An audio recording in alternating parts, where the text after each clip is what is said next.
ጥርሱን ገጥመን የምናነሳው ዜሮ እንለዋለን ማለት ነው። ትንሽ ከፍተን ወይ ደግሞ ጥርሱን ከፍተን ስናነሳ 0.5። ፀጉር ስራ ላይ ዋናው ፖይንት መስመር መፍጠር፣ መስመር ማጥፋት። መስመር የምንፈጥረው በሆነ ቁጥር ሊሆን ይችላል። ለምሳሌ በ0 ልታደርጉ ትችላላችሁ፣ በ1 ልታደርጉ ትችላላችሁ፣ በ0.5 ልታደርጉ ትችላላችሁ፣ በ2 ልታደርጉ ትችላላችሁ። ቀጥሎ የሆነ ልዩነት ሊመጣ ይችላል። በ0 እና በ0.5 ራሱ መስመር እንሰራለን። በ0 ከስረኛው ላይ ስተን ከላይኛው በ0.5 ከሄዳችሁ በ0 እና በ0.5 ምን ልይ ቁጥር አለ ልትሉ ትችላላችሁ። አንድ አሻራ ያለው ማጆሪቲ ብዙ ሰው ነው። ከዛ ውጪ 2፣ 3፣ 4 አሻራ ያለባቸው ሰዎች አሉ። ስለዚህ አሻራው በበዛ ቁጥር አዙሪቱ ወደ ተለያየ አቅጣጫ ይሽከረከራል ማለት ነው።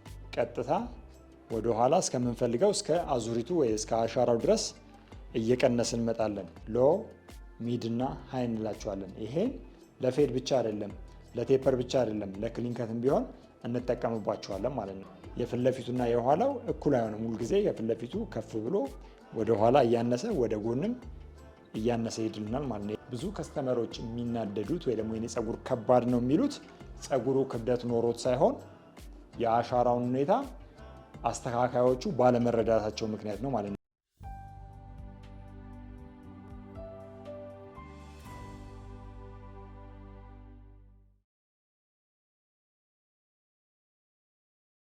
ሰላም ጤና ይስጥልኝ። አምባቸው ተስፋ ይባላለሁ። ይህ ደግሞ ከመከም ሚዲያ ነው። ዛሬ ይዤላችሁ የቀረብኩት ለጀማሪ የፀጉር ባለሙያዎች የማሽን አያያዝና የቁጥሮች ምንነትን በደንብ እያብራራን እንማማራለን ማለት ነው። ለዚህ ዩቲዩብ ቻናል አዲስ የሆናችሁ ካላችሁ ሰብስክራይብ በማድረግ እንዲሁም ደግሞ የደውል ምልክቷን በመጫን ቤተሰብ የሆኑ ማንኛውንም ሀሳብና ማወቅ የምትፈልጓቸውን ነገሮች ኮመንት ሴክሽን ላይ ያስቀምጡልን። ከመጨረሻው ከኛ ጋር ሁኑ።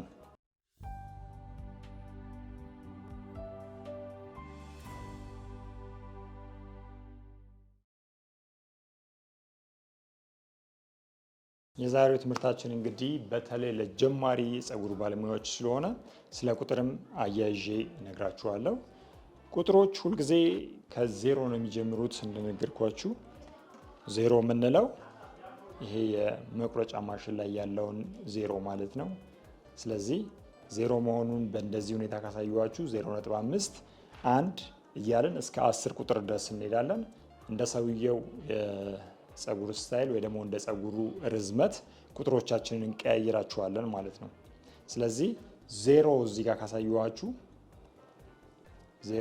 ካሳየኋችሁ በዜሮ ልሙጥ ብንቆርጠው ሙሉን ቀጥሎ የሚመጣው ቁጥር በሂሳብ እንደምታውቁት ወይ ደግሞ በልምድ እንደምታውቁት በደንብ እንዲገባችሁ ከገንዘብ ጋር ወይ ከብር ጋር እያይዤ እነግራችኋለሁ። ዜሮ የምንለው ምንም አይነት ገንዘብ የለንም፣ ዜሮ ሆኗል ማለት ነው። ስለዚህ ምንም አይነት ፀጉር እንዳይኖረው እናደርጋለን ማለት ነው። ሙልጭ ወይ ደግሞ ፂሙን ሊሆን ይችላል፣ ፀጉርም ሊሆን ይችላል። ትልልቅ ሰዎች ሙልጭ እንደሚቆረጡት በዜሮ እናነሳላቸዋለን። አሁን ስለ ቁጥሮች ምንነት በደንብ እንድትረዱኝ ከሂሳብ ጋር ወይ ደግሞ ከብር ጋር እያያዝን ይላል። ስለዚህ ዜሮ ስናደርግ የፂሙንም ሊሆን ይችላል ወይ ደግሞ ከስር የምታዩት ፌድ የምንለውን ጥርሳችንን በመግጠም ትልቁን ማሽን እሺ፣ ትንሿን ማሽን አይደለም፣ ትልቁን ማሽን ጥርሱን ገጥመን የምናነሳው ዜሮ እንለዋለን ማለት ነው።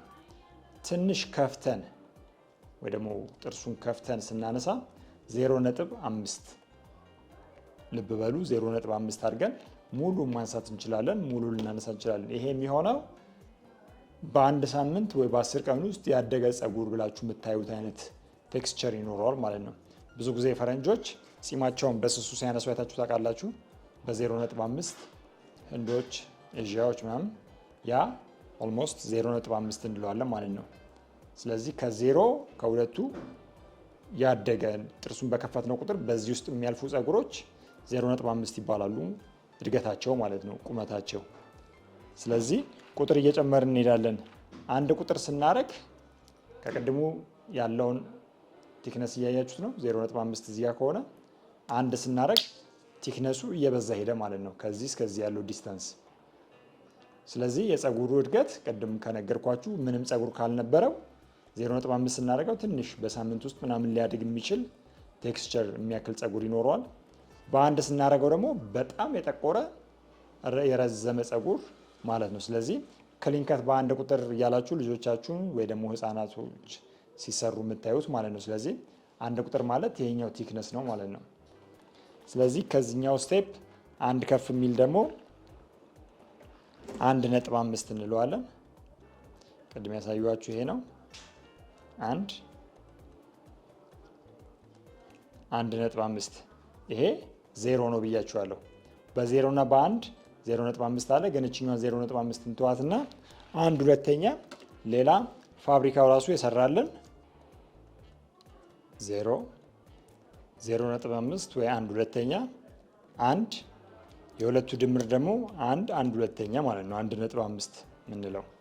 ስለዚህ እነዚህ ማቴሪያሎች ከሌላችሁ እንዴት አድርገን እንሰራለን? ለምሳሌ 0 ከሆነ 0.5 እችኛዋ ቁጥር ባትኖራችሁ 0.5ን በዚህኛው መተካት ትችላላችሁ ማለት ነው። እችኛዋ ማሽን ደግሞ ከሌለቻችሁ ወይ ደግሞ እችኛዋ ቁጥር ከሌለቻችሁ አንድን ተጠቅማችሁ 1.5 ማድረግ ትችላላችሁ። በእነዛ መካከል ግን የሚኖረውን ሂደት እናያለን ማለት ነው። ፀጉር ስራ ላይ መስመር መፍጠር እና መስመር ማጥፋት ነው እንዳልኳችሁ። እዚህ ጋር በ0 ከሰራሁኝ ቀጥሎ የምሰራው በተማማርነው መሰረት በአንድ ነው ማለት ነው ከ0 ቀጥሎ። ስለዚህ አንድን በመክተት የሆነ ሌቭል ድረስ ሄዳለሁ፣ ወይ ሚድ ወይ ደግሞ ሃይ። ያንን ከሄድን በኋላ በሁለቱ መካከል በአንድና በ0 መካከል 0.5 ስላለች 0.5 ምንላት ወይ ደግሞ አንድ ሁለተኛ የሁለቱ መስመር ታጠፋልናለች።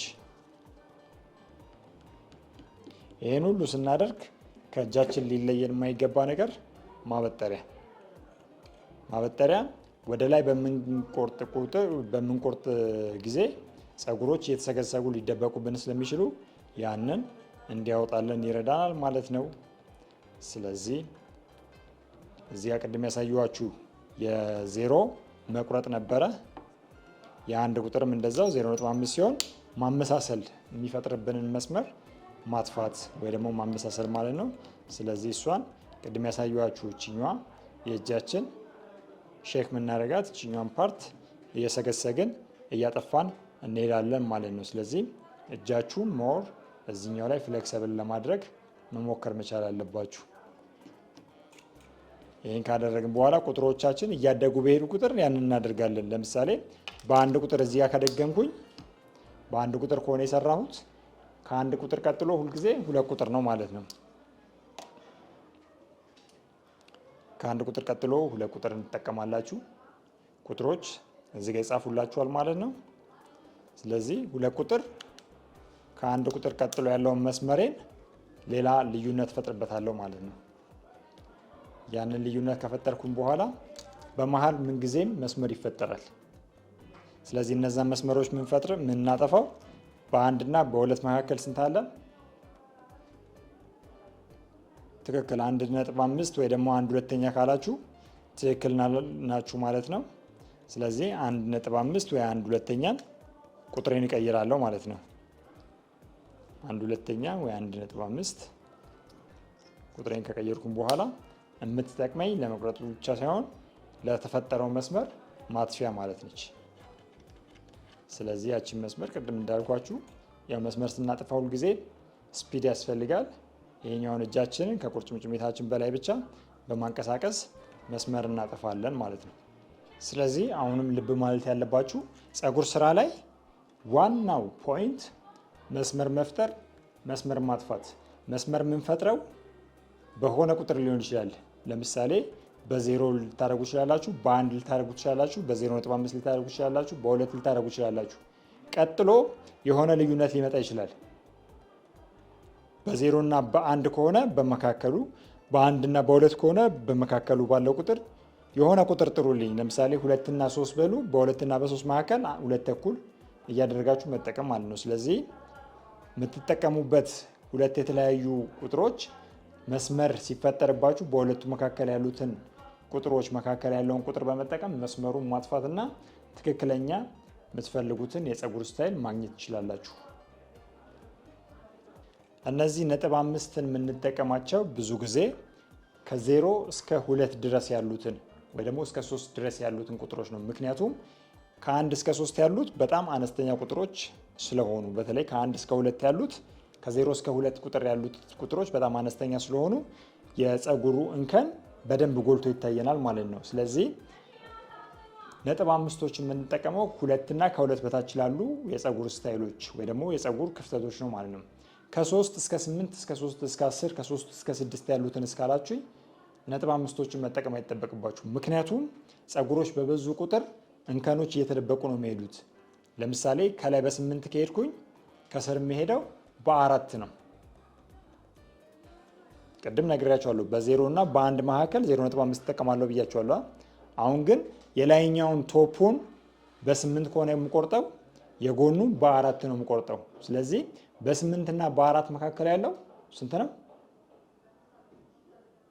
መልሱልኝ። በ8 እና በ4 5 ነው። 6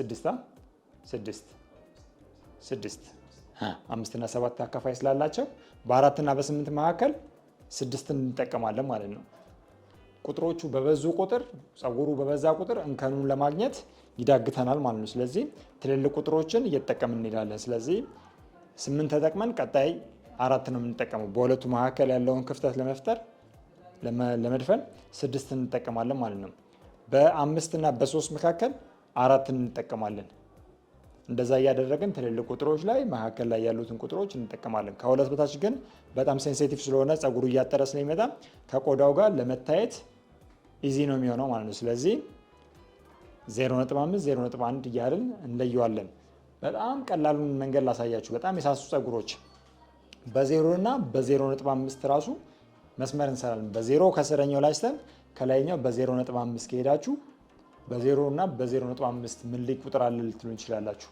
ቅድም ያሳየኋችሁ 0.1 0.2 0.3 0.4 መሰረታዊ ቁጥሮች ናቸው ማለት ነው። ስለዚህ የ0 እና የ0.5ን 0.3 ወይ 0.2 በመጠቀም ማጥፋት ትችላላችሁ።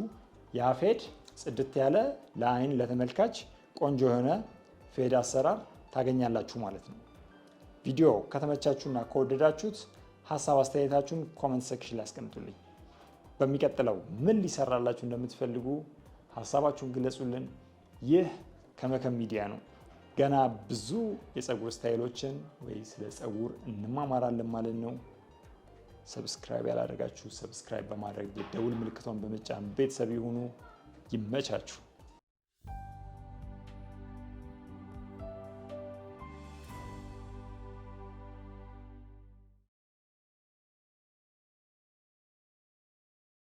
በጣም ጥሩ። እስካሁን ያሳየኋችሁ ከታች ያሉትን 3 ክፍሎች ነው፣ ሎ፣ ሚድ እና ሃዩን። ከዛ ውጭ እነዚህ ቶፕ የምንላቸው የፀጉር ስታይሎችን በደንብ እናያለን ማለት ነው።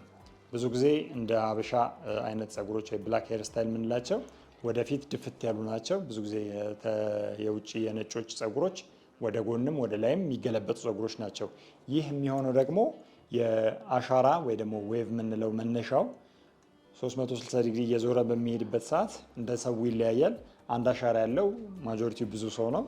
ከዛ ውጭ 2፣ 3፣ 4 አሻራ ያለባቸው ሰዎች አሉ። ስለዚህ አሻራው በበዛ ቁጥር አዙሪቱ ወደ ተለያየ አቅጣጫ ይሽከረከራል ማለት ነው። ስለዚህ ይህንን ለማወቅ እስከ አሻራው ድረስ ከሰራን በኋላ ከዚህ በኋላ የሚኖረው እንዴት ይሁን የሚለውን ነገር አሁን አሳያችኋለሁ ማለት ነው።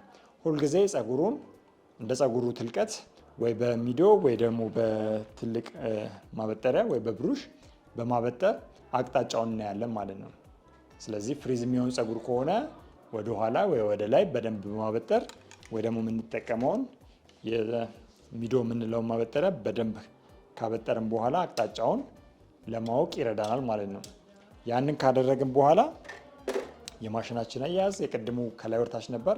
አሁን ከፊት ወደ ኋላ እና ከኋላ ወደፊት ወይ ደግሞ ከላይ ወደታች ወይ ደግሞ ከታች ወደ ላይ የሚለውን በደንብ አሳያችኋለሁ ማለት ነው። ስለዚህ የምንሰራው ቁርጥ ምን መሆኑን ካወቅን በኋላ ቅድም ያሳየኋችሁ ከ1 እስከ 2 ያሉትን ቁጥሮች ነበር። ከዚህ በኋላ ደግሞ ከ2 እስከ 8 ያሉትን እናያለን ማለት ነው። ቁጥር የማትጠቀሙ ደግሞ ከሆነ ወይ ደግሞ ቁጥር የማያስፈልጋቸው ሉጫ ፀጉሮች ወይ ረጅም ፀጉሮች ከሆኑ ማበጠሪያችንን በመያዝ ፀጉሩን ከፍ በማድረግ የእጃችንን ዲስታንስ በመጠቀም ከፊት ለፊት ይኸው ማሽናችን ቅድም እንዳሳየኋችሁ በ2 ጣት እንይዝና ይሄኛው ባላንስ ለማድረግ ነው የሚረዳን። ያንን በመያዝ ቀጥታ ወደ ኋላ እስከምንፈልገው እስከ አዙሪቱ ወይ እስከ አሻራው ድረስ እየቀነስን እንመጣለን። ይሄን 3 ቦታ እንከፍለዋለን። አንደኛው ቅድም እዚህ ጋር 3 ቦታ እንደከፈል ነው ማለት ነው። ይሄን አያችሁ አይደል? ሎ፣ ሚድ፣ ሃይ የምንላቸው እነዚህ የሰውነት የፊት ቅርጻችን የሚታጠፍባቸው ሁኔታዎች። ከዚህ እስከዚህ ስንሄድ እጥፋት አንድ አግኝተናል። ከዚህ እስከዚህ ቀጥታ አልመጣም።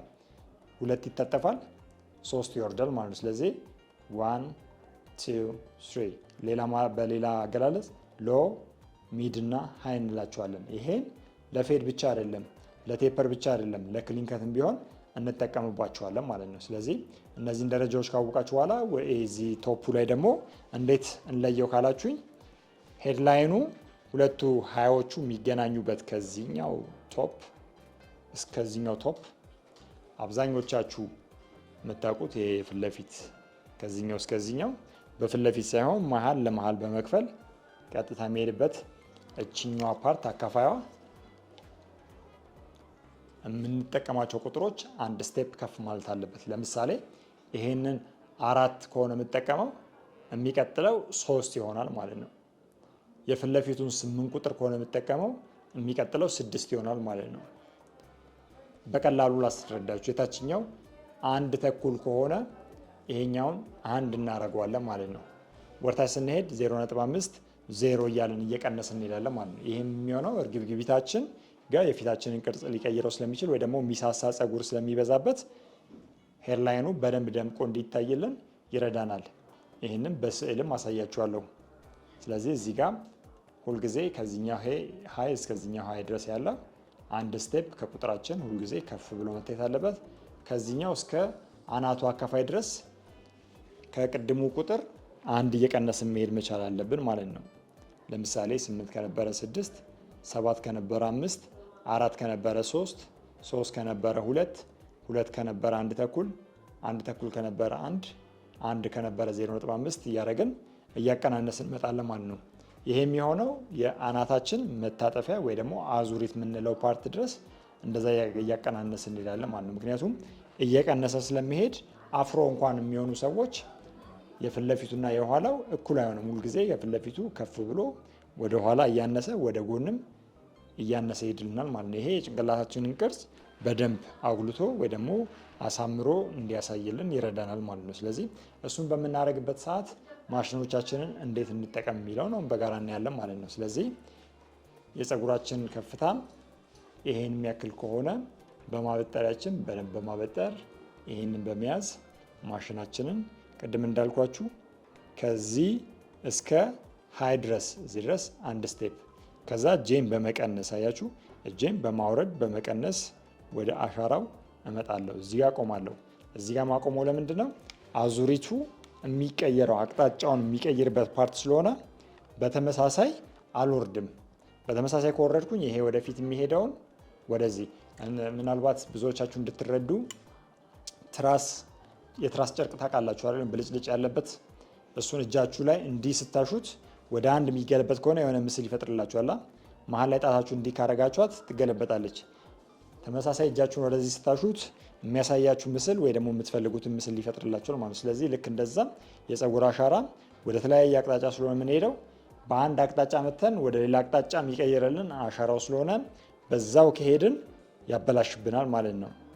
ቅድም ጺም ላይ እንዳስረዳዋችሁ ጺም ላይ እዚህ ጋር ከሆነ አዙሪቱ እዚህ ጋር መተን አዙሪቱ ላይ ማቆም መቻል አለብን።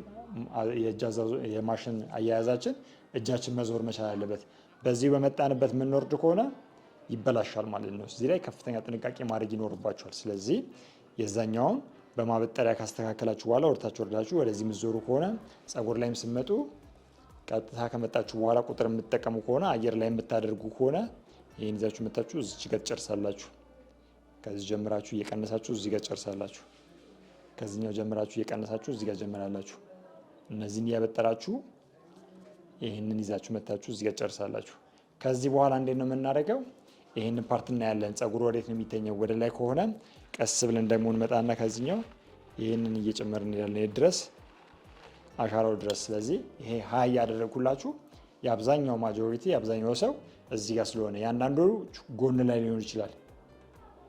ስለዚህ ያንን እንዴት አድርገን እናስተካክላለን? የጎኑ ላይ አሻራውን በመከተል ወዴት ነው ሊሄድ የሚችለው የሚለውን አሻራውን በመከተል የእጅ አጣጣላችን ወይ የማሽን አያያዛችንን እያገላበጥን እንሄዳለን ማለት ነው። ብዙ ከስተመሮች የሚናደዱት ወይ ደግሞ የኔ ጸጉር ከባድ ነው የሚሉት ጸጉሩ ክብደት ኖሮት ሳይሆን የአሻራውን ሁኔታ አስተካካዮቹ ባለመረዳታቸው ምክንያት ነው ማለት ነው። ስለዚህ ጎበዝ ጸጉር አስተካካይ መሆን የምትፈልጉ ከሆነ ማሽናችሁን ከማንሳታችሁና ማሽናችሁን ጭንቅላት ላይ ከማሳረፋችሁ በፊት ማድረግ መቻል ያለባችሁ ማበጠሪያችሁን ማመን መቻል አለባችሁ። ለማበጠሪያችሁ ከፍተኛ እምነት ሊኖራችሁ ይገባል። ስለዚህ ጸጉሩ ወዴት እንደሚተኛ ወዴት እንደሚሆን በደንብ ወደ ሁሉም አቅጣጫ በማበጠር የአሻራውን ወይ ደግሞ የአቅጣጫውን ሁኔታ ካወቃችሁ ምንም የሚከብድ ነገር የለም ማለት ነው። ስለዚህ በዛ መሰረት ቁጥሩን እየቀያየራችሁ ክሊንከት ከሆነ ለምሳሌ ቅድም እስካሁን አፍሮ ነበር ያሳዩዋችሁ። በዚህኛው አበጠርን፣ ይሄኛውን አፍሮ ሄድን። ክሊንከት በሚሆንበት ሰዓት ወደዚህ አይደለ ቅድም እንትን ያልኩት ያበጠርኩት አፍሮ ስለሆነ ነው። አሁን ክሊን ሲሆን አሻራ ወዴት ነው? ወደዚህ ከሆነ የሚያበጥረው ወደዚህ ነው ማበጥረው። ለማበጠሪያ የምጠቀማቸው ብሩሾች ይኖራሉ። ይሄኛውም ብሩሽ የምጠቀም ከሆነ ወደፊት እንዲያስተኛልኝ የምጠቀመውን ቁጥር አውቃለሁ። ይሄን ካወኩኝ በኋላ ስንት ቁጥር ልጠቀም? በሁለት ቁጥር ከሆነ ያዘዘኝ ደንበኛዬ በሁለት ቁጥር የመጀመሪያውን አናት ሄርላይን ምላትን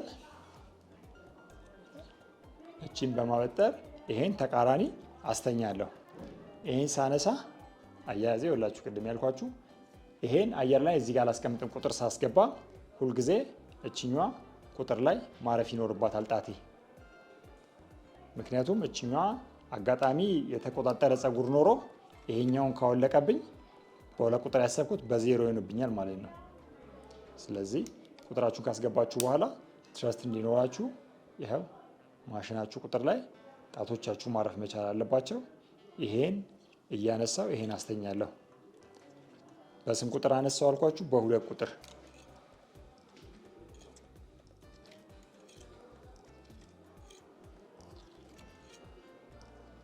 በሁለት ቁጥር ካነሳው በኋላ እየቀነስኩ መምጣት ስላለብኝ ወዲያውኑ 0.5 ቀንሳለሁ። በሁለት ከነበረ 1.5 አደርጋለሁ ማለት ነው። 1.5 ድረስ ሄዳለሁ። አሻራ ድረስ በማነሳበት ሰዓት ይኸውላችሁ ማበጠሪያዬ ይኸው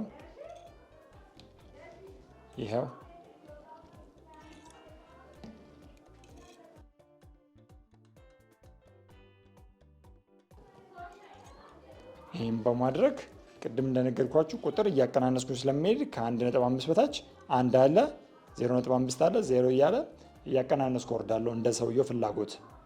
ዋናው ፓርት የፀጉር አቅጣጫችንን ከማሽን አያያዛችን ጋር ማገላበጥ እና ማየት ይኖርብናል። ይሄን ወደዚህ ካረኩኝ ተቃራኒ ሲኖር ይኸው እጄን አዞራለሁ። ማስተኛት ሲኖርብኝ እጄን አዞራለሁ። ስለዚህ ከማሽናችሁ ጋር እጃችሁ ፍሌክሲብል መሆን መቻል አለበት። ይሄን ማገላበጥ፣ ይሄን ወደ ላይ፣ ይሄን ወደ ታች፣ ይሄን ወደፊት፣ ያንን ወደፊት በማድረግ ሁሉንም አያያዘው እዚህ ጋር እንደምትመለከቱት ይሄ መልቀም ይባላል። ይሄን እየለቀም እንሄዳለን።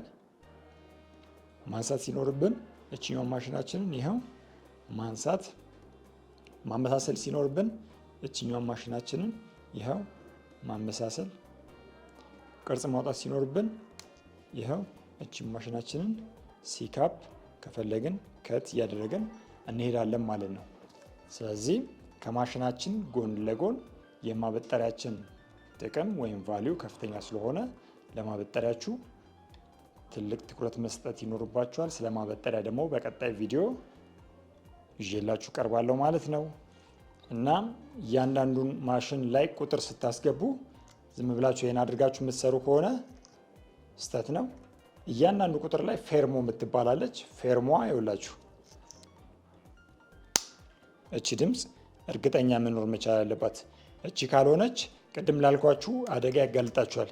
ይህንን ይዛችሁ እየሰራችሁ ልክ እንዲህ ብሎ ሊወልቅባችሁ ይችላል ማለት ነው። ስለዚህ ቁጥር ስታስገቡ ፌርሞዋ መርገጧን እርግጠኛ መሆን መቻል አለባችሁ። በዚች በአጭር ቪዲዮ ብዙ ተምራችኋል ብዬ ተስፋ አድርጋለሁ። አይ ይቀረናል ካላችሁ ደግሞ በአካል መታችሁ መማር የምትፈልጉ ከስር በተቀመጠላችሁ ስልክ ቁጥር በመደወል እንዲሁም ደግሞ በአካል ፒያሳ ዳውንታውን ህንፃ 6ኛ ፎቅ ላይ በመምጣት የበለጠ ስኪላችሁን ማዳበር ትችላላችሁ። ከጀማሪ ከስክራች ከምንም ማሽን ነክቶ ከማያውቅ ሰው እንዲሁም ደግሞ የተወሰነ ኤክስፔሪንስ አለኝ በደንብ ዲቨሎፕ ማድረግ ፈልጋለሁ የምትሉ ሰዎች በጠቅላላ መምጣት ትችላላችሁ። ይህ ከመከም ሚዲያ ነው። በከመከም ሚዲያ ብዙ ስለ ውበት፣ ስለ ፀጉር እንማማራለን። ይመቻችሁ።